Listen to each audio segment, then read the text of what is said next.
નમસ્કાર, સાંજના 6 વાગી રહ્યા છે. આપ જોઈ રહ્યા છો Gujarat first news room live સાથે હું છું માનસી સોની. વાત કરવી છે રાજકોટની ગોપાલ અગ્નિકાંડની. જી હા, હજુ રાજકોટના ટીઆરપી અગ્નિકાંડના આંસુ હજુ પણ મૃતકોના પરિવારજનોના સુકાયા નથી. એ પહેલા જ ગોપાલ અગ્નિકાંડ સામે આવ્યો છે. નામાંકિત કંપની ગોપાલમાં ભીષણ આગ લાગી હતી. ગોપાલ નમકીનની મેટોડા સ્થિત ફેક્ટરીમાં આગ લાગવાની ઘટના બની હતી. ઓઇલ ટેન્કની પાસે જ આગ લાગી હતી. જો કે ઓઇલ ટેન્ક સુધી આગ ન પહોંચે તે ફાયર વિભાગ માટે પહેલી પ્રાથમિકતા હતી, નહીતર તો મોટો ધડાકો થઈ શકે અને ગમે તે મોટી દુર્ઘટના સર્જાઈ શકે છે. હજુ પણ આગ વિકરાળ થઈ ત્યારે માહિતી દબાવી હોવાની ચર્ચાઓ ચાલી રહી છે. જો ખરેખર માહિતી દબાવવામાં આવી હોય તો મોટો સવાલ ઉઠી રહ્યો છે. અનેક સવાલો પણ ઉઠી રહ્યા છે કે શું કામ તમારે માહિતી છુપાવવી પડે. વિકરાળ આગ થઈ જતા ફાયર બ્રિગેડને જાણ કરવામાં આવી છે, પરંતુ શું ગોપાલ નમકીનમાં ફાયર સેફટીના નામે કશું જ નથી તે સવાલ ઉઠી રહ્યો છે. વિકરાળ આગ થઈ જતા ફાયર બ્રિગેડને જાણ કરવામાં આવી હતી. આ દ્રશ્યો જુઓ. આગ એટલી વિકરાળ હતી કે ધુમાડાના ગોટે ગોટા દૂર દૂર સુધી પણ દેખાતા હતા. આગ લાગી ત્યારે અંદર કામ કરતા કામદારોમાં અફરાતફરીનો માહોલ પણ સર્જાયો હતો. જોકે આસપાસના લોકો પણ ઉમટી આવ્યા હતા અને ફાયર વિભાગને જાણ કરવામાં આવી હતી. દૂર દૂર સુધી આગના ધુમાડાના ગોટે ગોટા જોવા મળી રહ્યા છે. આગ કેટલી વિકરાળ છે આ દ્રશ્યોમાં આપ જુઓ. જોકે આગ પર કાબુ મેળવવાના પ્રયાસ હજુ પણ જારી છે. ફાયર વિભાગ અત્યારે મહા મહેનતે આગ પર કાબુ મેળવવાના પ્રયાસો કરી રહી છે. પાણીનો મારો ચલાવીને આગ પર કાબુ મેળવવાના પ્રયાસો કરાઈ રહ્યા છે. મહત્વનું એ છે કે જ્યારે આગ લાગી ત્યારે ત્યાં ફાયર સેફટી હતી કે કેમ, ફાયર સેફટીના સાધનો હતા કે કેમ, અને શું આટલી મોટી નામાંકિત કંપનીમાં ફાયર સેફટીના સાધનોનો અભાવ છે. રાજકોટમાં હજુ હાલમાં જ ટીઆરપી ગેમ ઝોન અગ્નિકાંડ સર્જાયો હતો ત્યારે ફાયર વિભાગે તવાઈ બોલાવી હતી. તમામ જગ્યાએ ફાયરના સાધનો અને ફાયર સેફટીની ચકાસણી કરવામાં આવી હતી. તો આ જગ્યા કેમ છૂટી ગઈ તે સવાલ ઉઠી રહ્યો છે. શું ફાયર સેફટીના સાધનો હતા કે કેમ તે પણ સવાલ છે. મારી સાથે રાજકોટથી સંવાદદાતા ગૌતમ ભેડા જોડાઈ ગયા છે. ગૌતમ, આગ લાગી ત્યારે સૌથી પહેલો સવાલ તો એ ઉઠે છે કે ફાયર સેફટીના સાધનો હતા કે કેમ, ફાયર સેફટી અને ફાયરનું સર્ટિફિકેટ હતું કે કેમ.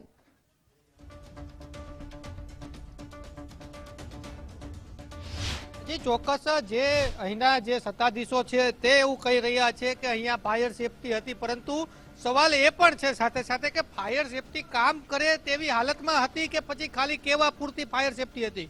કઈ રીતના એનઓસીઓ આપવામાં આવે છે, કઈ રીતે ફાયર સેફટીને લઈને જે ધ્યાન રાખવામાં આવે છે એ સૌ કોઈ જાણે છે. એટલે સવાલ એ પણ સૌથી મોટો છે કે ફાયર સેફટીનું કદાચ એમની પાસે એનઓસી હોય, માની લઈએ કે આપણે કે એમની પાસે એનઓસી હશે, પરંતુ આ એનઓસી છે તે આધારિત જે તમામ જે ઇક્વિપમેન્ટ હોય છે ફાયરના તે કામ કરી રહ્યા હતા કે નહીં, એ સૌથી મોટો સવાલ છે. બીજી એક વાત છે કે જે આગ ઘટના બની, જો ફાયરના પૂરા ઇક્વિપમેન્ટ કામ કરતા હતા, ફાયર એનઓસી હોય કે ન હોય પછીનો પ્રશ્ન, પરંતુ ફાયર ઇક્વિપમેન્ટ જો ફાયર એનઓસી હોવા છતાં પણ કામ ન કરતા હોય તો તેનો કોઈ મતલબ નથી. જો ફાયર ઇક્વિપમેન્ટ બધા વ્યવસ્થિત કામ કરતા હતા તો જ્યારે આગની શરૂઆત થઈ, નાની આગ લાગી, ત્યારે જો આગ પર કાબુ શા માટે ન લાગ્યો. બીજી વાત એ પણ છે કે જે રાજકોટ ફાયર વિભાગ છે તેને લગભગ આ આગની ઘટના બન્યાના લગભગ 1 કલાક બાદ જાણ થઈ હતી તેવી એક વિગત સામે આવી છે. તો શું તે કોઈ પૂર્વ આયોજિત કાવતરું ઘડવામાં આવી રહ્યું હતું એટલા માટે જાણી જોઈને જે ફાયર વિભાગ છે તેને મોડી જાણ કરવામાં આવી, તે પણ સૌથી મોટો સવાલ છે. કેમ કે બીજી બાજુ જે જવાબદાર લોકો છે એના એવું કહી રહ્યા છે કે ફાયરની ટીમ અહીંયા મોડી પહોંચી એના લીધે આગ છે તે વધુ પ્રસરી, પરંતુ સવાલ એ છે કે આગની જે ઘટના બની તેના કેટલા સમય બાદ જે ફાયરની ટીમ છે, ફાયર વિભાગ છે તેને જાણ કરવામાં આવી, એ પણ સૌથી મોટો સવાલ અહીંયા ઉભો થઈ રહ્યો છે. હજુ પણ સતત જે ફાયરની ટીમ છે તે આગ ઉપર કાબુ લાગે તેના માટે પૂરતા પ્રયત્નો થઈ રહ્યા છે તેમના દ્વારા. ચારે બાજુ હજુ પણ ધુવાડો છે તે યથાવત છે. જે 50% જેવી આગ છે તે પણ કાબુમાં આવી છે, પરંતુ હજુ પણ ખૂબ જ વિશાળ આ જગ્યા છે અને વિશાળ ઇન્ડસ્ટ્રીઝ છે, અને એટલા જ માટે સવાલો ઉભા થઈ રહ્યા છે કે જે ઇન્ડસ્ટ્રીઝની અંદર હજારો લોકો કામ કરતા હોય તો તેની સેફટીનું શું. સદનસીબે આજે બુધવાર હતો અને આજ આગ લાગી એટલે કર્મચારીઓની સંખ્યા ઓછી હતી. આજે રજાનો દિવસ હોય છે એટલે જે અમુક જ વિભાગના કર્મચારીઓ છે તે અહીંયા હાજર હતા, એટલા માટે કોઈ મોટી જાનહાનિ નથી થઈને કોઈ વ્યક્તિ છે તેનો જીવ પણ નથી ગયો. પરંતુ શું આ ઘટના આડા દિવસે એટલે કે બુધવાર સિવાયના દિવસે બની હોત તો, અને જો કોઈ મોટી જાનહાનિ થઈ હોત તો એના માટે જવાબદાર કોણ હોત? શું હજુ પણ એવી રાહ જોવાઈ રહી હતી કે કોઈ હજુ લોકોનો જીવ જાય?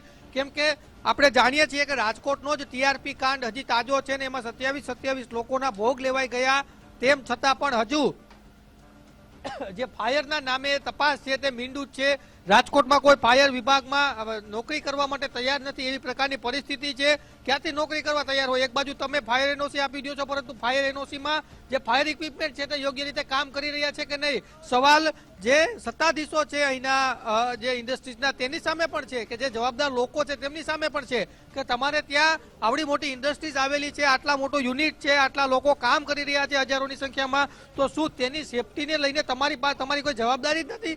શું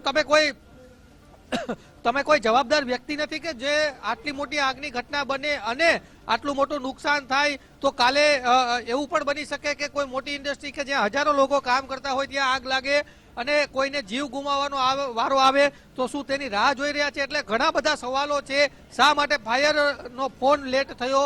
ફાયર વિભાગ કેમ અહીંયા મોડું આવ્યું? અનેક એવા સવાલો છે કે જે સીધા જ સામે આવી રહ્યા છે આગની ઘટનાની અંદર. જી ગૌતમ, બિલકુલ સવાલો તો અનેક ઉઠી રહ્યા છે, પરંતુ શું ગોપાલ ઇન્ડસ્ટ્રીઝમાં જ્યારે આગ લાગી સંચાલકોનું કોઈ નિવેદન આવ્યું છે? શું તેઓ મીડિયા સમક્ષ આવ્યા છે ખરા?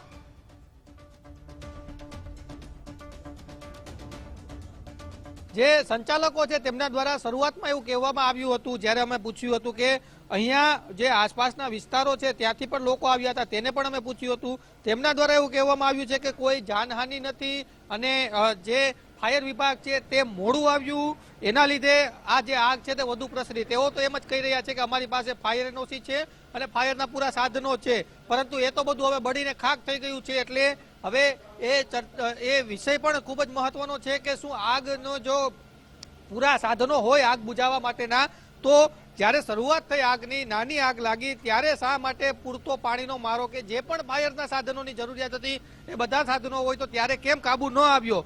શા માટે ફાયર વિભાગને, મેં જેમ અગાઉ પણ કહ્યું, સત્તાધીશો જે જવાબદાર લોકો છે તે તો કહી રહ્યા છે કે અમારી પાસે ફાયરની એનઓસી છે, અમે ફાયરના પૂરા સાધનો વસાવ્યા છે, ફાયર બ્રિગેડની ગાડીઓ છે તે મોડી આવી એના લીધે આગ પ્રસરી, આ પ્રકારની વાતો કરી રહ્યા છે. પરંતુ સવાલ એનો એ જ છે કે ફાયરને જાણ શા માટે મોડી કરવામાં આવી? બીજી તરફ ફાયર ના જે સાધનો છે અહીંયા એ પૂરતા છે કે નહીં? કેમ કે અત્યારે તો બધું બળીને ખાક થઈ ગયું છે, એટલે કોઈ વસ્તુ સાબિત થાય એવી તો શક્યતાઓ છે નહીં. પરંતુ તેમ છતાં પણ સવાલ અહીં એનો એ જ છે કે જો તમારી પાસે પૂરતા સાધનો હતા તો જ્યારે આગની શરૂઆત થઈ ત્યારે જ કેમ કાબુ મેળવી લેવામાં ન આવ્યો?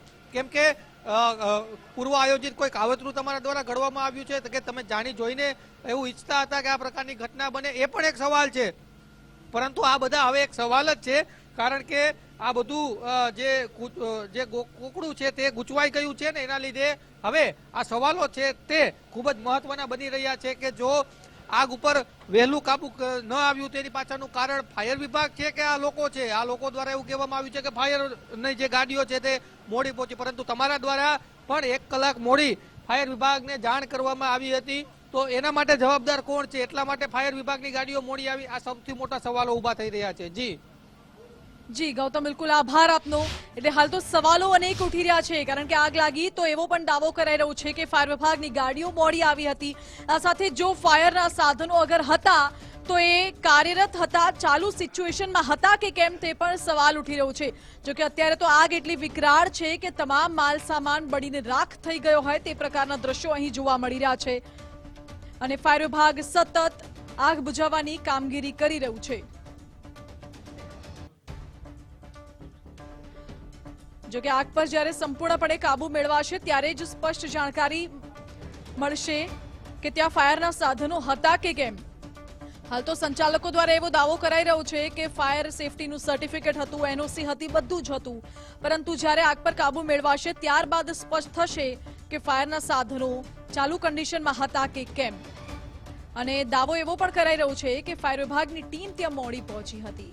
જોકે આસપાસના લોકો એકઠા થઈ ગયા હતા. મોટી રાહતની વાત એ છે કે આ ઘટનામાં અત્યાર સુધી જાનહાનિના નુકસાનના કોઈ અહેવાલ પ્રાપ્ત નથી થઈ રહ્યા, પરંતુ આગ ખૂબ જ વિકરાળ અને ભયંકર છે અને ફાયર વિભાગ સતત તનતોડ મહેનત કરી રહ્યું છે આગને કાબૂમાં લેવા માટે.